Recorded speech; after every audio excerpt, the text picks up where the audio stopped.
The Whisper of Shadows. In a small village, there was a forest that no one dared to pass through after midnight. The villagers called it the Whispering Forest because, even when the wind didn't blow, a strange hum could be heard among the trees. According to the legend, a shadow hunter lived in the forest.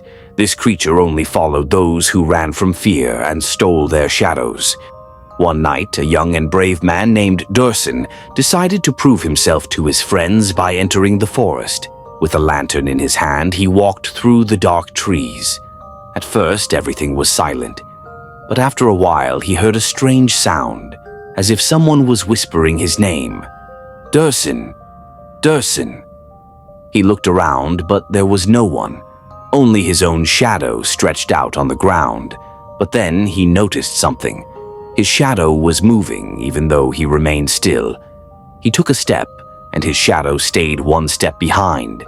Then suddenly the shadow rose from the ground and started moving toward Dursin. He began to run in panic, but he felt the ground softening beneath his feet. It was as if the forest was swallowing him whole. The whispers grew louder.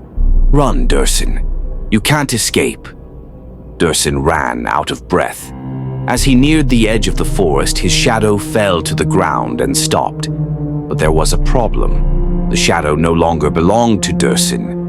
It rose from the ground, took the shape of a human figure, and merged into the darkness. When Dursin returned to the village that night, no one spoke to him, because his shadow was gone, replaced only by a mark that belonged to the shadow hunter.